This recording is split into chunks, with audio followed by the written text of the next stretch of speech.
What's going on, good people? Glad you could join us for another segment of the Indy Red Tails Black History Moment. My name is Dion Penix, and today's topic is about the Black Codes. With that being said, let's get into it.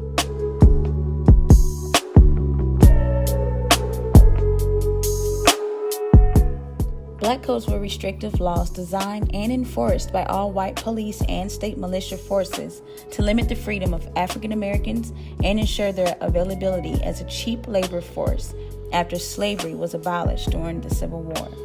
Though the Union victory had given some 4 million slaves their freedom, the question of freed blacks' status in the post-war South was still very much unresolved.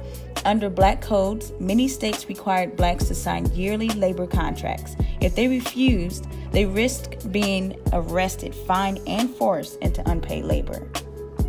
When President Abraham Lincoln announced the impending passage of the Emancipation Proclamation in early 1863, the stakes of the Civil War shifted dramatically.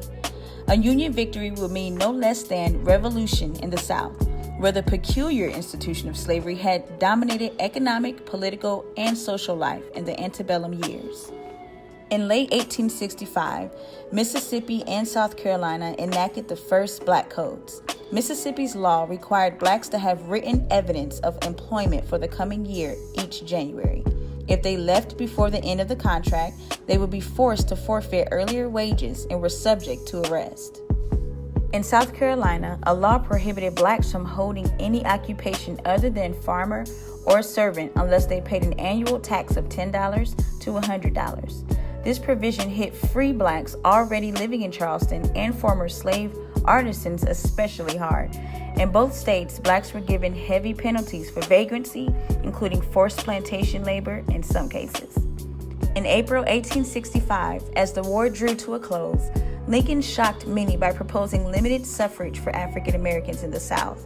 He was assassinated days later. However, his successor, Andrew Johnson, would be the one to preside over the beginning of Reconstruction. Outrage over black codes helped undermine support for President Andrew Johnson and the Republican Party. Since the colonial period, colonies and states had passed laws that discriminated against free blacks. In the South, these were generally included in slave codes. The goal was to reduce influence of free blacks, particularly after slave rebellions, because of their potential influence on slaves. Restrictions included prohibiting them from voting, although North Carolina allowed this before 1831, bearing arms, gathering in groups for worship, and learning to read and write.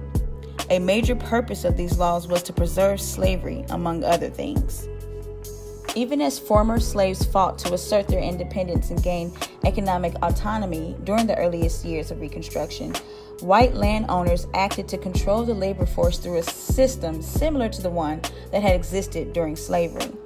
Under Johnson's Reconstruction policies, nearly all the southern states would enact their own black codes in 1865 and 1866.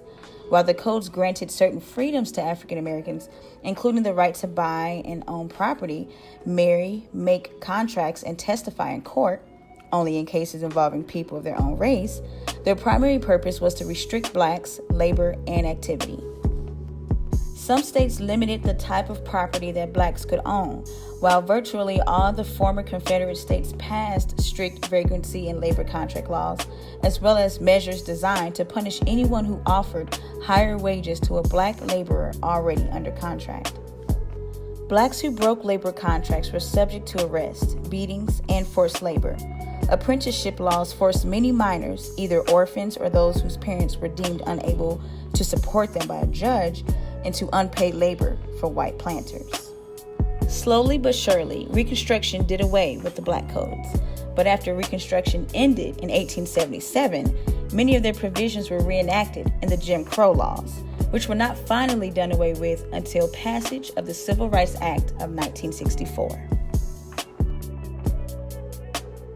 All right, that wraps up another segment of the Indy Red Tails Black History Moment.